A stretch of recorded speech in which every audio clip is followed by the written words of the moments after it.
Allez donc Enzo, défaite sétoise et paradoxalement on a senti un FC7 plus entreprenant, peut-être avec plus d'envie quand les Sétois étaient en large infériorité numérique. Tu en penses quoi toi? Oh, plus d'envie, je dirais pas forcément plus d'envie. C'est qu'on sait que voilà, avec 2 joueurs de moins, on doit faire le double d'effort. On sait que c'est fait 2 fois, si ce n'est pas 10 fois ou 20 fois plus dur. Donc on est obligé de voilà d'augmenter tout et c'est ce qui fait sûrement qu'on a eu plus, je peux pas dire plus d'énergie ou autre, c'est qu'on a fait les choses différemment. La physionomie du match nous a obligés à réagir comme ça. Donc c'est voilà, c'est plutôt un style différent qu'on a vu après les 2 cartons rouges qui nous a obligés à jouer comme ça, quoi. Alors je veux pas te mettre en porte-à-faux, mais j'ai l'impression, c'est mon avis, ça n'engage que moi, qu'on a vu un arbitrage à 2 vitesses. Certes, pour moi, il y a pénalty en première mi-temps pour Evian avec une main sétoise, mais ensuite il y a eu des arrêts de jeu, que ce soit en première ou en seconde période, qui ont été très brefs, et surtout l'expulsion directe de Moussa Kouyaté, qui m'a paru très sévère. Ouais, on a revu les vidéos directement après le match, parce que comme tu sais, il y a beaucoup de frustration. Moi, peut-être autre que le rouge, qui me paraît très sévère, c'est la dernière action. J'aime pas parler de l'arbitrage, j'aime pas trouver des excuses par rapport à tout ça, mais c'est surtout la dernière action où il y a clairement, on a regardé 10 fois la vidéo, il faut même pas regarder la vidéo pour comprendre l'action qui s'est passée. Un gardien qui a le ballon en main, qui relâche le ballon au sol et qui le récupère, c'est coup franc en direct dans la surface. Et réelle occasion de but, surtout dans la situation où Evian reculait, où Evian était sous pression. Parce que que vous a dit monsieur l'arbitre d'ailleurs à ce sujet-là? Parce que j'ai vu que tous les joueurs Non, il n'a pas voulu donner d'explication. Après voilà, on les laisse. Mais ça fait beaucoup de cartons rouges injustifiés, ça fait beaucoup de fautes dans le jeu contre nous. On va pas se cacher aujourd'hui derrière l'arbitrage, mais c'est trop facile de se cacher derrière l'arbitrage, mais on sent de l'injustice contre nous, on sent que les efforts ne payent pas, et des fois un petit, je dis pas un coup de main, mais je dis au moins d'être juste, d'être blanc vraiment sur tout ça, ça nous ferait peut-être aussi du bien. Moi qui vous suis à domicile comme à l'extérieur, je le répète inlassablement toutes les semaines, il y a des lacunes, c'est une certitude, mais on sent quand même que ce soit le staff ou les joueurs, ça triche pas. Comment vous faites chaque semaine pour vous, le staff déjà, vous remobiliser et ensuite le lundi quand on revient à l'entraînement, remobiliser les joueurs? Parce que comme je dis, vous savez que vous êtes présents aux entraînements, que le travail il est fait, que le boulot il est fait et que malgré tout les semaines se suivent et malheureusement se ressemblent avec les défaites. Tu sais, quand on signe au FC7, on signe pas pour rien au FC7. On regarde toute la tête des mecs du staff. Aujourd'hui, on a tous un petit point commun avec le Football Club de Sète. Du moins, tous une envie d'être ici. C'est interdit de tricher. C'est interdit de tricher pour l'histoire du club, pour ce qu'il en est. Parce que c'est un monument. Aujourd'hui, c'est un monument. On est dans un club historique et on ne peut pas lâcher. La situation, elle est dure, hein. Elle est compliquée, elle nous fait mal. Parce que quand je dis qu'elle nous fait mal, c'est qu'on est réellement touché. On est réellement touché, mais ça ne nous empêche pas de lundi matin, même pas lundi matin, c'est que là directement ce soir, on va bosser sur le prochain match, on va travailler sur celui-ci notamment. Et dès lundi, c'est une nouvelle page, on y croit à nouveau. On y croit à nouveau sur un autre match, sur d'autres objectifs. Mais nous, lundi à 7h, on est au bureau. À 7h, on est au bureau et on repart quand il commence à faire nuit. Donc pour nous, voilà, c'est aujourd'hui que le travail. Nous, on aime ce club, on a envie d'être là pour le club. Malheureusement, rien ne va. Hein. On ne va pas dire qu'on ne va pas passer la crème ou la pommade ou autre. Hein. Aujourd'hui, rien ne va. Mais voilà, nous, on ne lâchera pas parce qu'il y a des gens, il y a des choses qui ont été faites ici qui méritent justement de ne pas nous voir lâcher. Les mecs, ils sont avec nous. Hein. Les joueurs, ils sont avec nous. Du moins, on l'espère. Mais de toute façon, vous le voyez, vous le jugez de vous-même. Les mecs, ils ne trichent pas sur le terrain. Les mecs, ils ne trichent pas. Après, on ne peut pas demander à un joueur de DH de devenir un joueur de Ligue 1. Il faut qu'on soit aussi lucide sur ça. On a beaucoup de jeunes. Aujourd'hui, il y a encore un petit de 17 ans qui rentre. On fait avec les moyens du bord aujourd'hui. On prie pour que quelqu'un arrive derrière et nous soulage à un moment. Et soulage aussi toute cette ville, tous ces supporters sétois. Parce que ouais, cette situation, elle nous fait mal, quoi. Mais on ne trichera pas. On te sent dans ton discours très investi.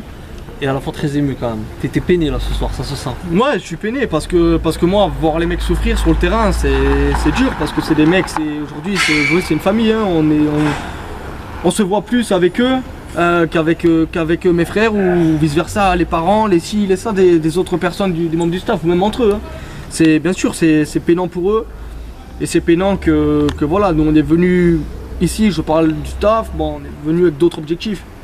On est venu avec d'autres objectifs et avec une envie de bien faire et même de très bien faire. Putain, je me dis qu'est-ce que j'aurais aimé aujourd'hui qu'on arrive à faire de grandes choses avec le Football Club de Sète.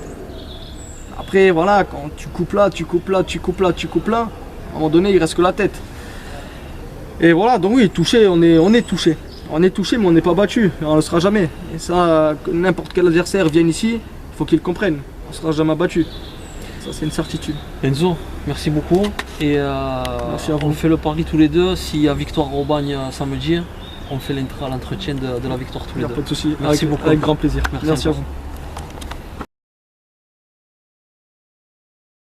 Allez, entretien avec Brian Bergogneau, donc coach d'Évian. Alors j'aimerais juste, avant le match, avant de parler du match, est-ce que vous vous rappelez où vous étiez le 18 novembre 2004 2004, peut-être ici. Effectivement. C'était avec l'équipe de France peut-être. C'est ça, l'équipe de France Espoir contre les Pays-Bas. Exactement. Et vous aviez planté un but. Ouais. Et c'était Rémi Garde qui vous avait récupéré, vous étiez parti avec la voiture. Possible, ouais. Il y a de fortes chances, c'est un bon souvenir. Donc voilà, je crois qu'il y a Gigliotti qui a marqué un doublé. Voilà, exactement. Oh, c'est vrai, vous avez bonne mémoire. Voilà. Bon, si on revient sur ce match, on a senti votre équipe un peu plus friable, ce qui est paru assez étrange, une fois que les Sétois étaient à 9. Exactement, c'est ce qui s'est passé. C'est pour ça aussi que j'étais un petit peu tendu à partir du moment où on a marqué et qu'on était en double supériorité numérique. Je savais ce qui pouvait se passer. Les joueurs m'ont un petit peu fait comprendre tranquille, mais je sais que c'est des situations toujours délicates à jouer pour la simple et bonne raison qu'à partir du moment où vous vous mettez en difficulté, vous prenez un but, voilà, ça prend le stade, les joueurs y croient de plus en plus, et nous on a joué exactement à l'inverse de ce qu'il fallait faire quand on a marqué et eu cette double supériorité numérique. On a voulu jouer tranquille, plutôt que d'aller serrer, profiter de cette supériorité numérique, plutôt que de jouer vite pour les faire courir encore plus, pour vraiment ne pas les laisser respirer. Et du fait d'avoir temporisé, on a joué moins de temps. Et du coup, on a moins fatigué un adversaire qui, en plus de ça, était de très bonne qualité, et surtout sur les contres. Et surtout Zachary Labidi, qui est un joueur au-dessus du lot, clairement. Vous dites ça parce qu'il est lyonnais, non? Peut-être, mais aussi parce qu'il a mis un magnifique but. Il a été présent de partout, il nous a posé beaucoup de problèmes. C'est un joueur différent, clairement, et il nous a posé beaucoup de problèmes.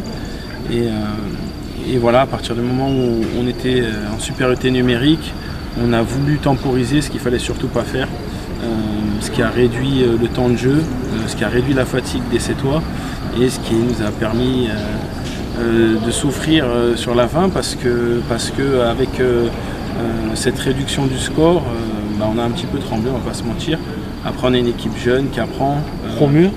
Promu, il faudra vraiment apprendre de ce match-là parce que c'est des situations qui peuvent arriver de nouveau. Alors même sans être en infériorité numérique, si on refuse trop le jeu, à un moment donné le football vous le fait payer et c'est ce qui s'est passé. Mais l'embellie se poursuit, j'ai envie de dire, après la victoire face à Alès. Oui, après, il y avait beaucoup de choses contre nous dans ce début de saison, des blessures. On a 3 joueurs qui se sont fait les croisés, une fracture du tibia, 2 joueurs qui se sont fait l'épaule, plus ajouter à ça des faits de jeu, clairement. Même aujourd'hui, en début de match, je pense qu'on a un penalty que tout le monde a vu qui n'avait pas été sifflé. On s'est dit, ça continue, le sort s'acharne.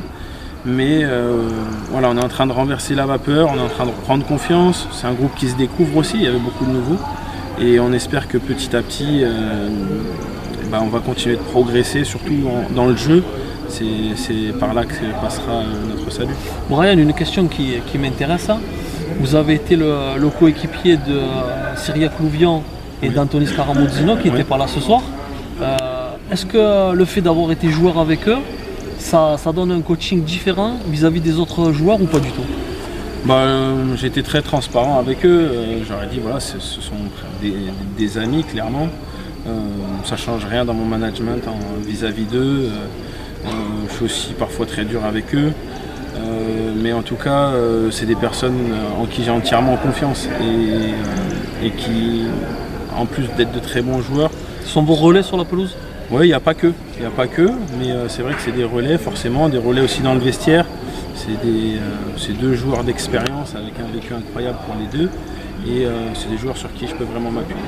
Et dernière question sur votre carrière, triple champion de France, un but en Ligue des Champions face au Sparta Prague, champion de Série B avec Lecce. Quel est le plus grand souvenir de votre carrière? J'ai tendance à dire honnêtement, c'est plus les moments passés avec les coéquipiers que les titres. En plus c'était un football différent, on était vraiment plus centré sur le collectif que ce que ça peut être aujourd'hui où chacun a son téléphone, chacun un petit peu dans sa bulle. Donc c'est vraiment le partage avec des joueurs extraordinaires et des personnes extraordinaires avec qui je suis encore en contact, qui sont aux quatre coins du monde et ça m'a vraiment apporté ça. Très bien. Merci à vous et bon retour. Merci.